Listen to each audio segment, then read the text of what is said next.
So I'm really excited. I'm actually really excited to chat to Laurie today because she's kind of our first kind of fiber provider, I guess, that of our guests. So I'm very, very excited. So Laurie, do you want to chat a little bit about kind of just like where we can find you, just so people can search you up, and then we'll start in on some of the questions that we have for you today. Oh, and just a quick reminder, if anyone has any other questions, they can enter it in the chat, and we'll be doing the Q&A afterwards, and Mars is going to pick out your questions as you go. So pop it into the chat there, and Mars will keep an eye on that. So tell us a bit about yourself, Laurie. Okay, can everybody hear me okay? Okay. Sounds good. So I am kind of like you, Grace. I'm an enabler of all things. Yeah. But I started spinning because I went to this thing called Sock Summit. Oh. Which I know, right? It was this thing. That one by now. That's a familiar. That's a big thing, right? That was a big thing. It was a huge thing. It was started by Stephanie Pearl McPhee, the yarn harlot. Yes. And her, at the time, best friend, Tina Newton, who lives locally here. I live in Portland, Oregon. And so she lives in, I want to say Scappoose. It's like a half an hour, 45-minute drive out in the wilderness away from the city. And she has sheep and barns and all that hoo-ha. A proper fiber artist. Totally. Capital F fiber artist. Yeah. And she was the maker of Blue Moon Fiber Arts. Oh, yes. Which I don't know if I think it's still a thing. I think I've heard of it, definitely. I think it's still a thing, but I heard she's going to retire. But anyway, so this maker person and the yarn harlot best friends were like, we need to start this thing. And so they started this thing called Sock Summit, where you can go, it's a fiber festival that you can go and take classes, and they have a marketplace, and they have all this stuff. And it was at the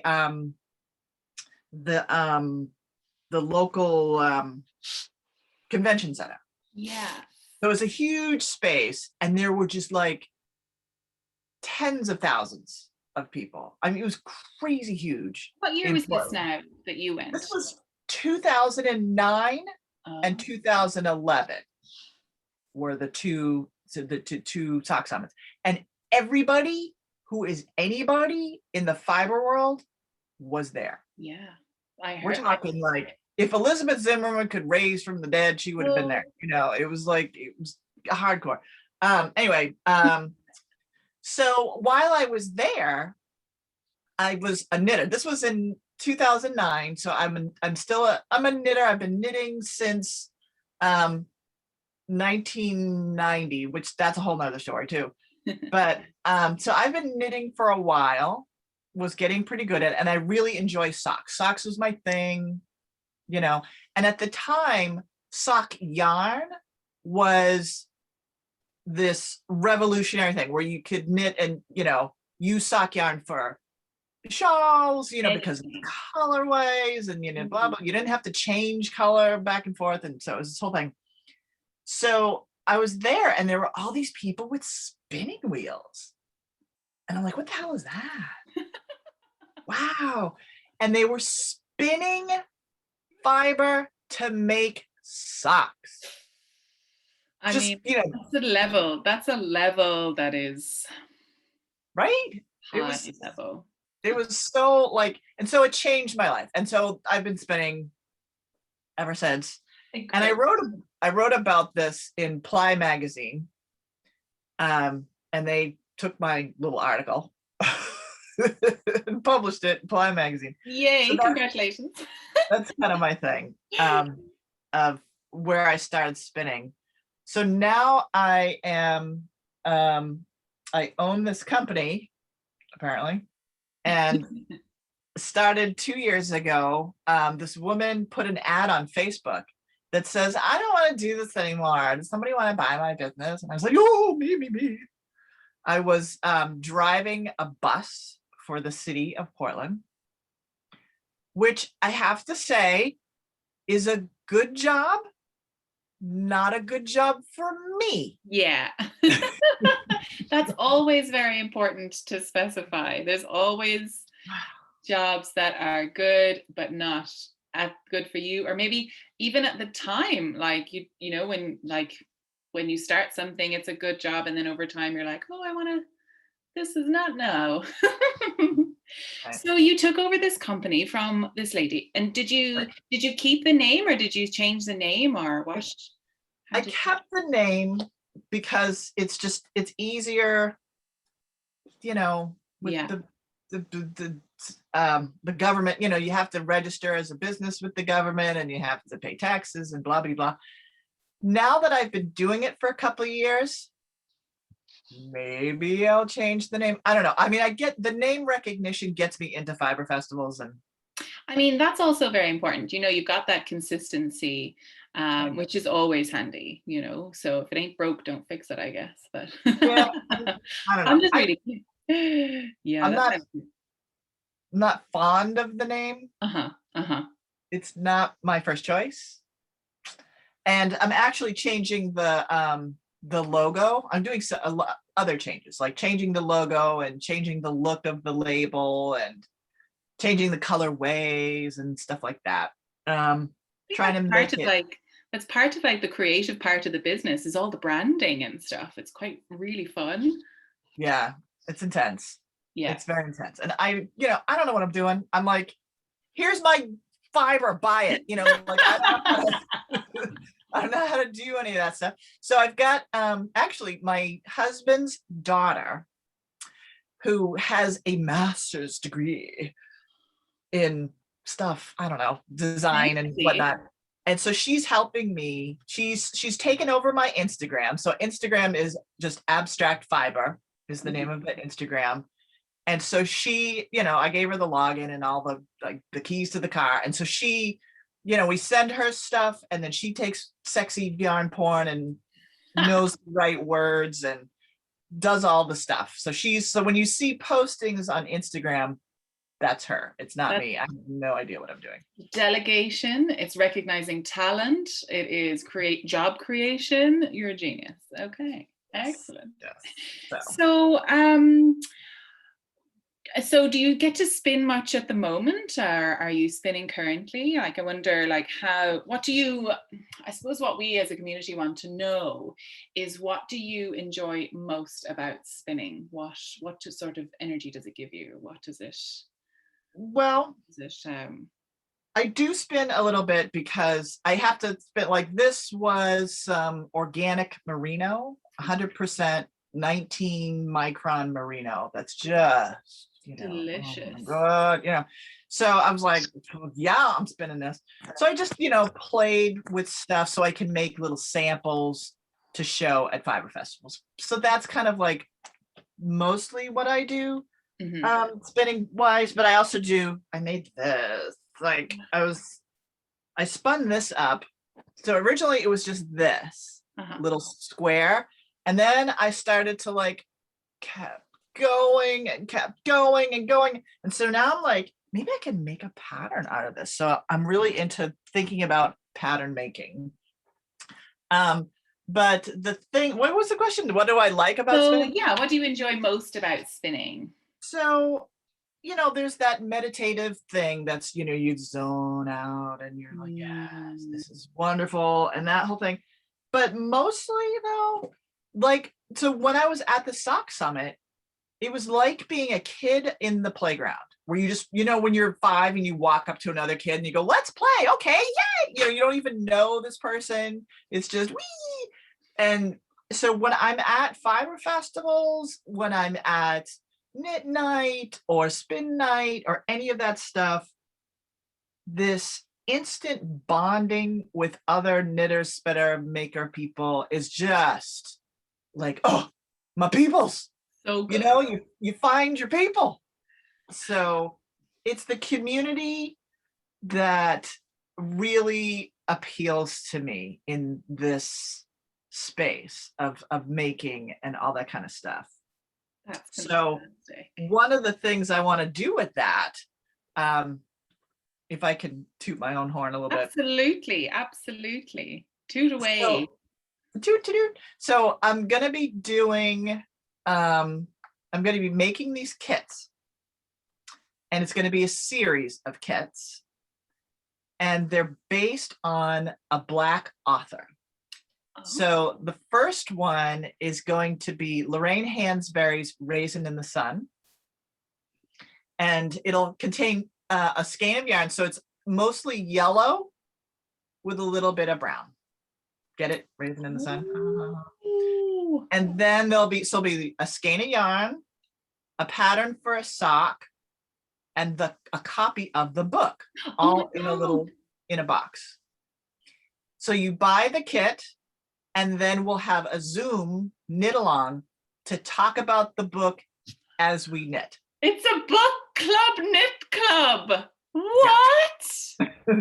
All based around Black authors. Oh my God, I love it so much. So there'll be a bunch. There'll be the color purple, the bluest eye, all that kind of stuff. Oh my God, so amazing. So the Raisin in the Sun will be the first one. And so that's like, the thing about fiber arts is that it's a community-based thing that you can learn from each other, you can engage, you can enable different other types of things, so that's what I really like about.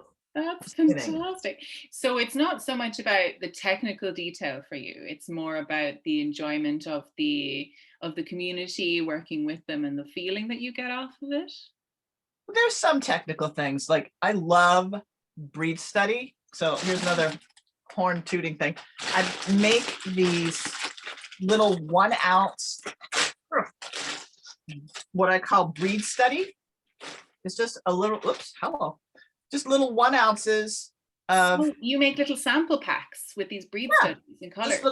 You can get one, you can get a dozen. The amount of people that ask me where I can get those. Oh my God. And nobody sells them. No other dyer that I know of sells them in 1 ounce little bits. Mostly it's, the big 4 ounce, I do this, but I'm like, why aren't we doing this? Like, this is so cute, and they're like little minis, and you can put them in loads of little projects. Right. Oh. So I love, and then the point is to learn different breeds. So you could take little 1 ounce of BFL and a little 1 ounce of Corriedale and compare them. Yeah, and see how they interact, or see how they, you could even test how they blend together. Do they blend together well? The stapling. There's so many things you can do with that. Right. So that's the technicalness of spinning that I love, is that, and then the carding and the, Is there anything that you find like quite frustrating about spinning? Because we've got a lot of new spinners here, and I get an awful lot of questions about stuff. Is there anything that you find frustrating or challenging when it comes to spinning, or what do you? Well, there's not enough time in the day. No. Love-hate relationship, isn't it? Right? Mostly love. One thing that, I don't know if it's that I don't like it, it's just that I don't do it. When there's like, you must spin exactly this way using exactly this ratio in order to get it to be exactly, I don't care. I just want to spin, like I'm not. And people that are like, well, what ratio are you using? What tension, what are you doing? And I'm like, I'm just spinning. Yeah. I just want to spin. And if it's like a big fatty, it's a big fatty. If it's thin, if it's a little chunky monkey, that's perfect. Right. If it's a skinny little thing, it's fine too. I love it. Yeah. I think for me, it's exactly the same. It's whatever it wants to be. I just spin it, and whatever happens, happens. Yeah, right. Yeah. Great. So it's just speaking about like so new spinners, would you have any specific advice when it comes to, because I love the fact that you have those small little bumps, because I think a lot of people get a bit intimidated with buying these like big 4-ounce braids and stuff. Like, is there any advice that you'd give for new spinners that might be on this chat? I think there have been a few in the past couple of weeks. So, right. I would say,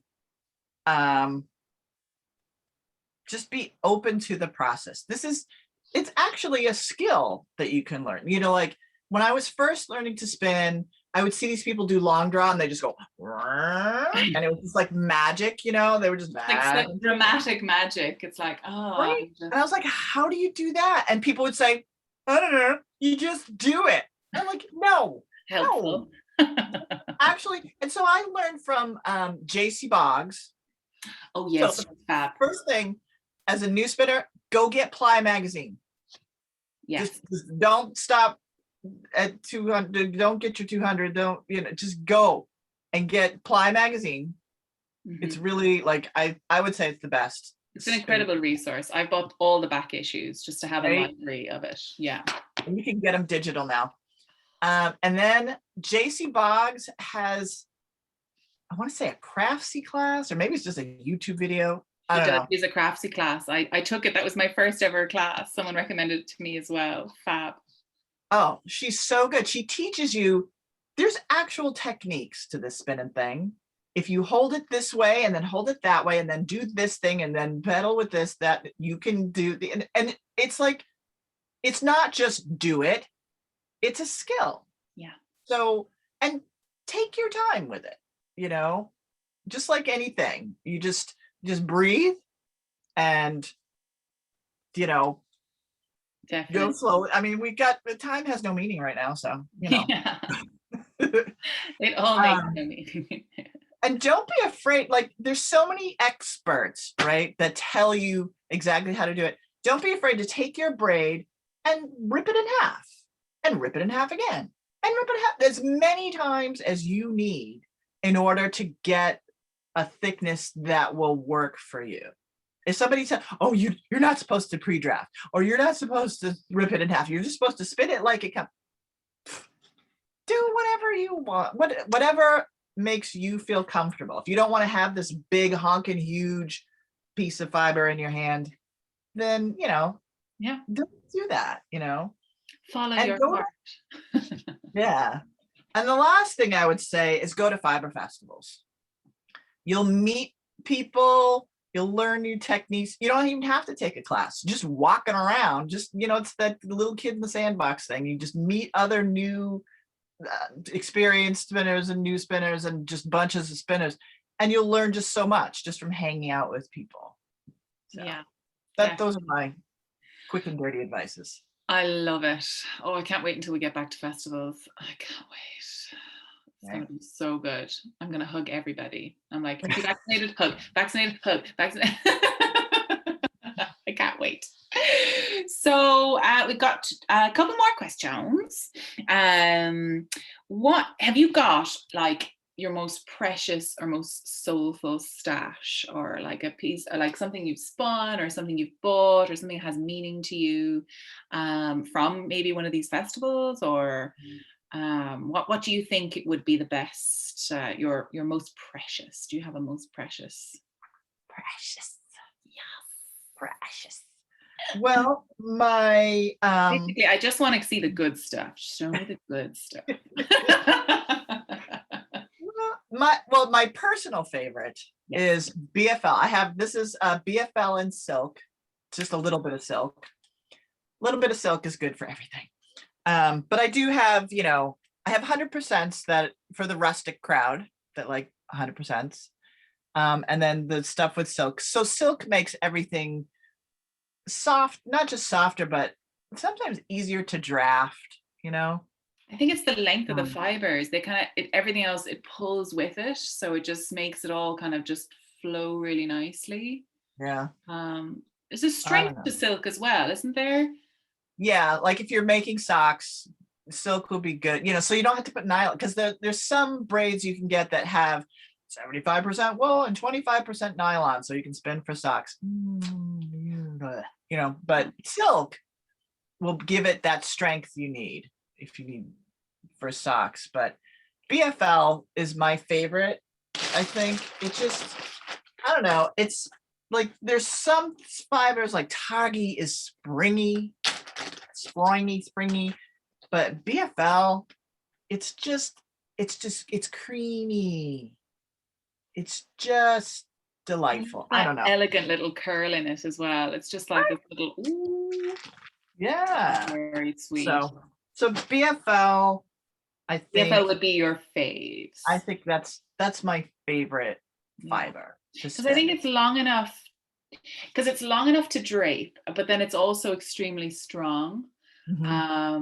And then it's got that lovely crimp that like you're able to do a lot with it. I think it's a very versatile fiber. Yeah. Good stuff. I spun up a BFL and silk blend for my first attempt at a wedding dress, and then the cats got it because apparently the cats also love. I don't know. That's the one thing I don't have as a cat. You're probably better off. Jess was like, Jess just asked, is BFL your BFF?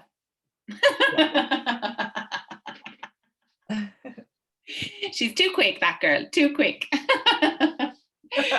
Fabulous. So you're just talking about a couple of your projects there. Do you want to talk a little bit more about that? That you were talking about possibly patterns, or do you have anything that a favorite hand spun project so far, or?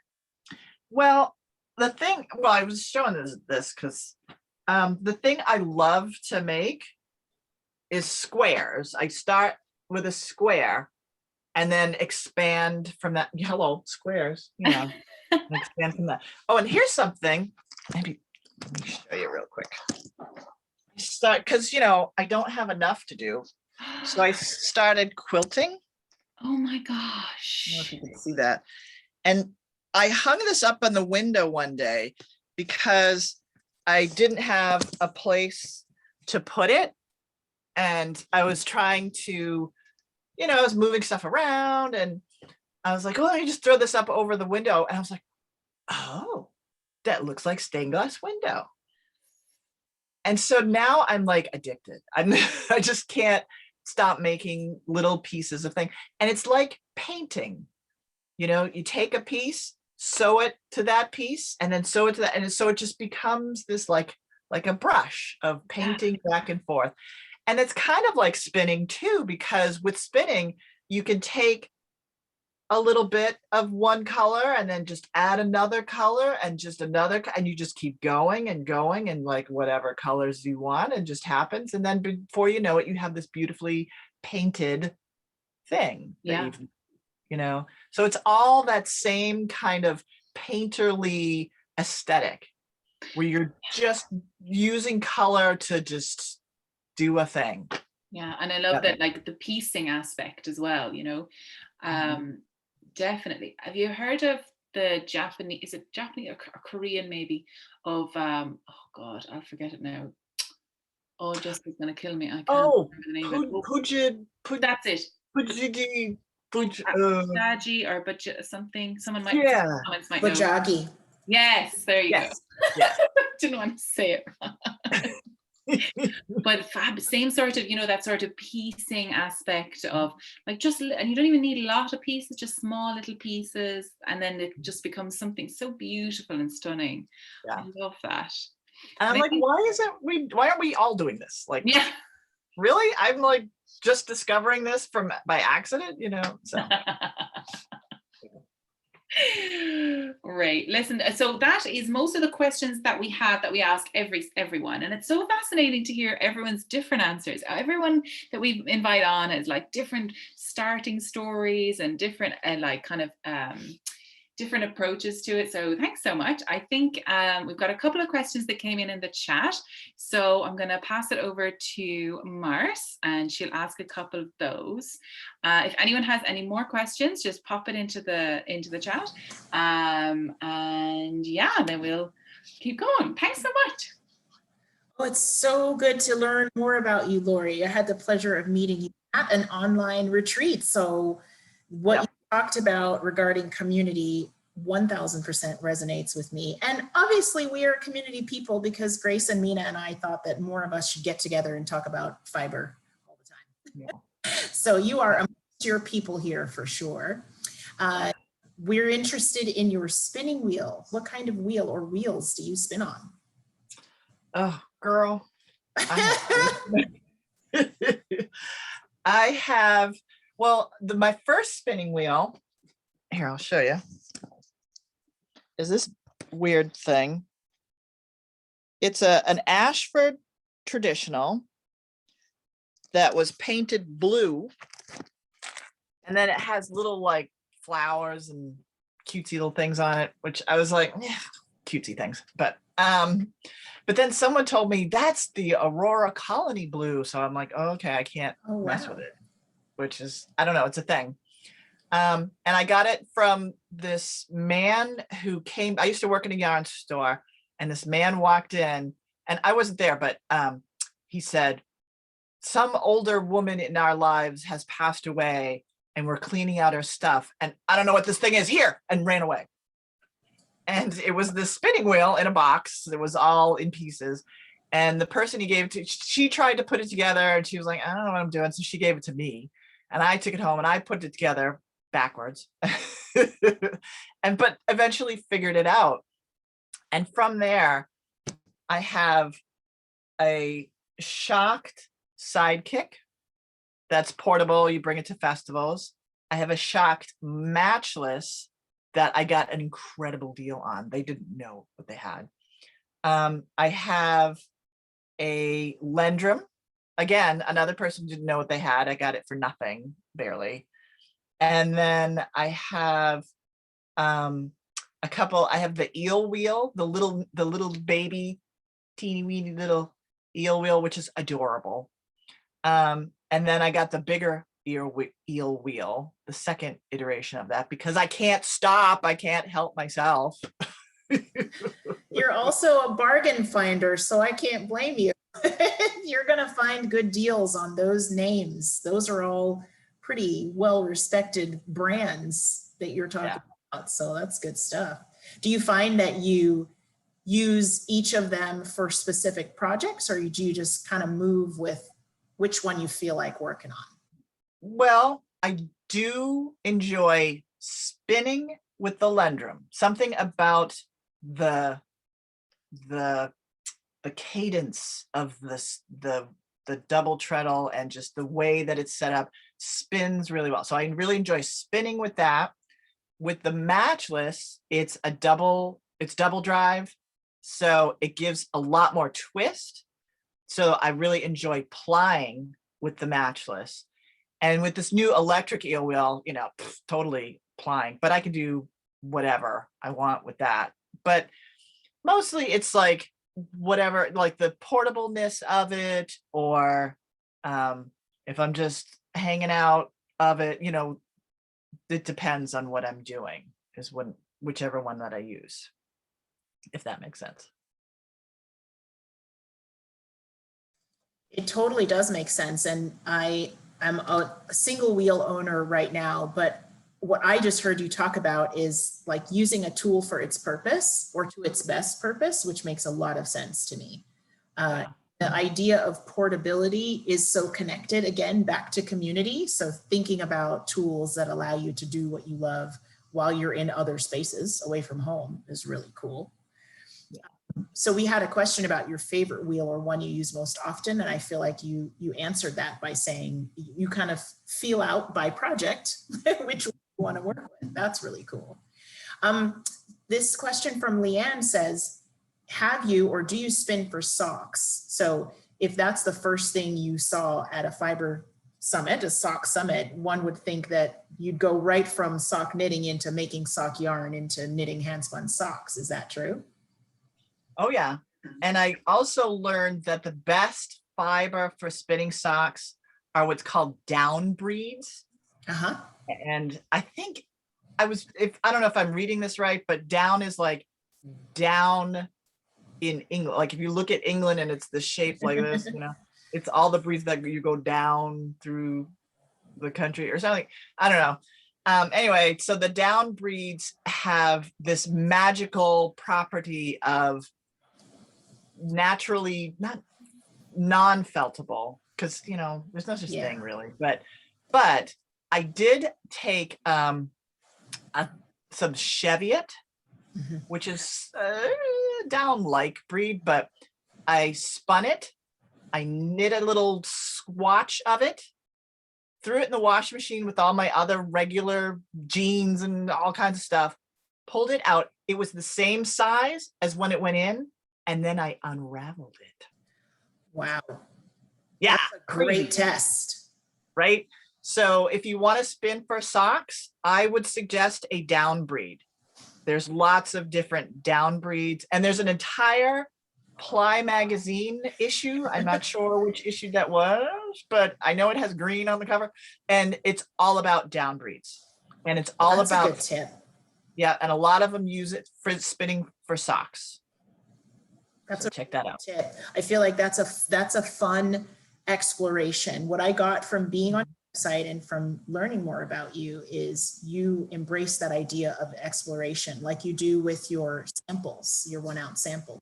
So the idea of exploring a breed for a project, for a yarn type, for a project type, that's really intriguing. I love that. There's a question, do you dye down breeds? Joanna would like to know, as part of your dyeing business, do you dye those breeds? Well, I haven't, but I should. You might, yeah, you might have a whole audience here for it. Like, give me my sock fiber. I need my sock yarn fiber. Yeah, that could be a special thing. I mean, hell, let me take some notes here. All right now, see, fluff to stuff, having some business impact in the community. I love it. Related questions to the business. I have one and Grace has a really good one. My businessy question for you is, at what point did you go from I can apply color to yarn to I would also like to apply color to fiber, or did that all happen at the same time? What was the kind of the crossroads point of deciding that fiber is something you wanted to dye and provide for sale? Well, the business came with it. It was both, I got all the secret recipes. Oh, got it. For okay. For both yarn and fiber. And when I got the business, she had some undyed fiber in there anyway. But even if she didn't, I would have included it because I don't know, I'm just bi-fiberish. I do both yarn and fiber. I don't think I could separate the two, Gotcha. I don't know. It opens you up to a whole other population of buyers and users. So I think it's great. Yeah, there's that. And they seem to like, I can't have one without the other, Right. We made sure that on our Instagram and in the Ravelry group and other places, there are links to where folks can find Lori and Abstract Fiber. And you have a beautiful website, may I say, great photos, lots of good descriptions for your products. Grace had a really good question. Since you have an online presence, maybe this has an impact, but how has the last year affected your business? Have you had to change the way that you work in pandemic times? Right. Well, I've participated in a couple of these viral Fiber Festival-y dealy bops, that was kind of fun. But it let me know that there's other ways to do this. We don't have to just do fiber festivals or have to have them in yarn stores. We could do this. I've been following, do you guys know Charan Sacher? He does those little cups, little ceramic mugs and things that have knitted patterns on them. Yes, stunning work, beautiful. Where's he based? Right. California somewhere, I think. I think he lives in Washington because he comes. I've been at fiber festivals where we are right next to each other, and so he's awesome. I must find his class now. 2 seconds. Yeah, he is like the most awesome. He's just amazing. He designs and he dyes and he knits and spins and does all this wonderful stuff, and he's figured out how to do Instagram live, and he'll like once a week. Here I am in my studio hanging out, and he gets people coming to follow him that way. And I'm like, well, I should do that. I could do that too. So you're seeing some of the ways that businesses are kind of changing channels and going from in-person to online. Right. And then it could be a thing, even when we do go back to in-person, it could still be a thing. We could be in person and we can do this, because I'm not going to reach everybody across the country. I'm going to reach people who are in the Pacific Northwest. And, why deny the rest of the country my presence? We agree. We 100% agree. Why do that if you don't have to? I think it's awesome. Just so you know, there's some suggestions specifically for you to dye South Down. that someone is a fan of South Down. Suzanne says, how about dyeing that? So you get lots of tips from this group about your next dyeing exploration. I actually did do some South Down. I forgot about that. I stopped doing South Down because it's really hard to dye. Interesting. So that's a question. What is it like in discovering breeds that take dyes a certain way and don't? Is that trial and error for you? It is. It is. Like the South Down is very springy. I mean, it's literally a sponge. So when you put the dye on, it soaks up the dye, but then it kind of like runs up like a sponge does. You know how a sponge just kind of drips, drip, drip. And I'm like, oh crap. And then you suck some of the dye out because it's a sponge, but then you're like, oh wait, I have to put the dye back in. Wait, no, it's the sponge. It got confusing because like I would put too much dye in it and then it would just turn into mush, or you'd not put enough and it would still have this white halo. And I was like, well, maybe I can have the little white halo work for me. And it was driving me crazy. But maybe there's some other down breeds that are not so sponge-like. I mean, it was wonderful. The sponginess of the fiber is fantastic to spin with and creates this amazing thing. And so maybe that could be a thing where it would work better with the 1 ouncer instead of trying to do different colors or whatever. So so experimenting with different types of fibers and, some of the like superwash, which is weird. I don't know how you get superwash fiber, but it's a thing. That one's really easy to dye. It just takes the dye, marches right along, and it's wonderful. But I don't do very much of superwash because, your preference is working with the natural fibers. Yeah, that's a whole other therapy session is, superwash versus whatever. But yeah, you have both out there and available. So that's the good thing. One that you want is going to be out there and hopefully in a color and a breed that you're interested in. It feels to me like folks like you make it so that we can pretty much find what we want if we want it. Yes. And there's plenty more sheep. There's so many different kinds of sheep. If I don't have one today, I'll get it tomorrow. Like who knows? I love Falkland. That's another one that's really good. That's not actually a sheep. That's not a thing. It's just the sheep comes from the Falkland Islands, and that's why they call it Falkland. It's not right. I don't know. Anyway, so we do that. We just assign things like that, right? By name. We give brand. Lori, you talked about that the chat just went crazy when you talked about the book/fiber club, yarn club. How should people keep an eye out for when that's ready? What's the best way for people to know about it? Right. So we post a lot on Instagram. That's kind of like our main deal. I also have a Facebook. I'm not on the Facebook as much because Facebook, I don't know. not just anything. It's not for everybody. I don't know. It's just not my thing. So I'm on Instagram, I'm on Facebook. We do have a Ravelry page. Again, a whole nother therapy session with Ravelry. And I have a website. It's, AbstractFiber.com. And we've got to get back into the newsletter. Now that I have this, my husband's daughter helping me, she's going to help me do MailChimp, because MailChimp is like, what is the deal with MailChimp? So she's going to help me with MailChimp, and we're going to do a newsletter. So that'll be a new thing to come to happen pretty soon. And then the next couple of weeks, we're going to get the boxes and put everything in the box. And I'm almost finished dyeing all of the yarn. I'm not finished dyeing the yarn yet. And as soon as that happens, we'll blast lots of promos, come get it, and try to get other people. I've been talking to, Darcy does it. Yes. She does the old, She does historical recreations of photos, but with herself in them doing some fun Right. craft. Yeah. So I contacted her and I said, I love what you do. Would you be interested in promoting me in this thing that I'm doing? And she said, yeah, this sounds fantastic. The next day she was in the New York Times. That's fantastic. That's nice timing. And good on you for that collaborative reach out. Right. So, Good so stuff. there'll be promotions. There'll be, yeah. Great. Jess is asking, where do you dye? Do you have a commercial kitchen or a shop? Do you do it in your house? Right there. Close. There it is. Cool. No, it's my garage for my little teeny house. Okay, here's the thing. I live in a duplex. I live on one side and my husband lives on the other.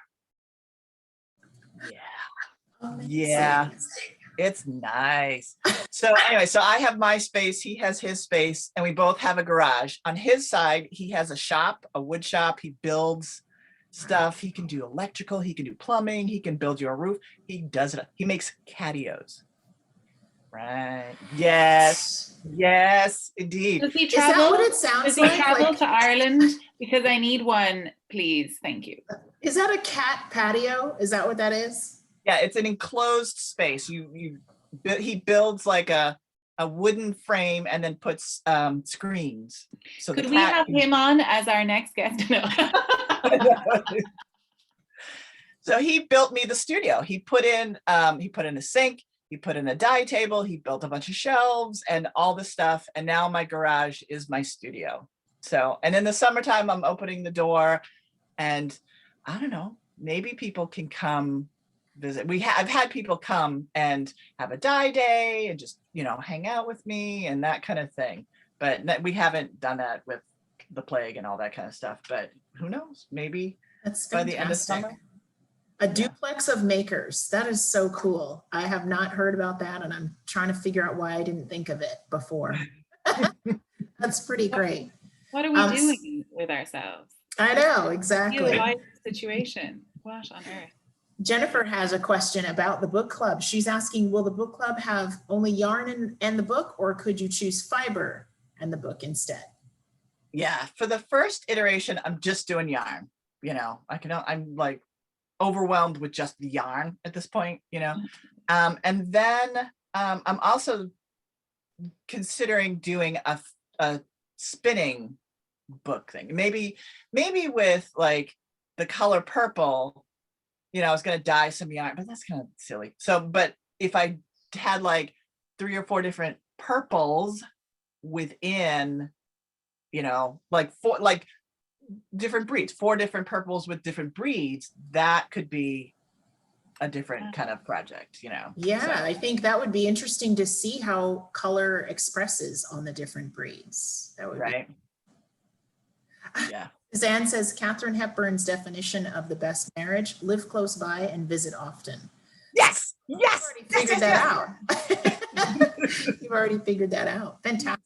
Any other questions for Lori? I wanted to remind everyone that you are more than welcome to come off mute and ask live if your hands are busy and you want to keep stitching. If anyone else has questions for Lori, let us know. This has been great, Lori. Thank you so much. We appreciate getting to see a producer's side of this fiber world. A lot of us can relate to the making side of this, and you have both. You've got the maker appreciation and then the business aspect of it. So that's really cool. In the meantime, is there anything else that you wanted to share with us? Any tips, advice, requests for enablement or encouragement, or any other news? Time. I would say, I keep, adding new things. The wording is falling down the rabbit hole, of some new thing. And at first I was like, oh, I don't need another project. I don't need another. Now I'm thinking, you know what? Do all the things. Weaving, quilting, spinning, just do it all. you know? I mean, life's too short. Just have fun with everything. Make everything. Yeah. That's There's what something I've to been be said telling for that. everybody. Something It's all just thread. It's all that- one thing. Right? Yeah, we all get that call from one thing to at least one other. So maybe there's something to that. Maybe there's a reason that we can do more than one thing. In many cases, you can get joy out of more than one way of making. You're getting a lot of agreement for that in the chat. And Jenny had a question for you, and we'll wrap up with this one. What is your preferred sock construction? Top down, toe up? What kind of heels do you like? I am, first of all, I'm a double point girl from the Okay. get-go. That's Yeah. just, it's what is comfortable for me. But if, you know, 2 circulars, magic loop, that's your thing, do that. So I'm a double point girl, and it's toe up, and I have a very bizarre toe up thing, and that's going to be in my, this is why my pattern is my pattern, is because I have a weird way of making socks. And so somebody said to me, you need to make that a pattern, because it's kind of strange. Well, that's exciting. Strange and unique is good when you're putting something out into the community, because I think some people will just want to try it if they haven't before. So we have some future designs to look forward to from you. That's excellent. Thank you so much for this, Lori. We really enjoy every month getting to know fiber artists in the community, and it means a lot to us that you'd come here and be part of the group. So thank you. You're welcome. And for those of you who are here for the first time, we always make this interview and Q&A available on YouTube. And for those of you watching on YouTube for the replay, thanks for coming to check out Fluff to Stuff. We encourage you to be part of this spin and make along. Lori, I'm sure you'll have a lot more eyes on your upcoming news and fun stuff. So thank you again from all of us.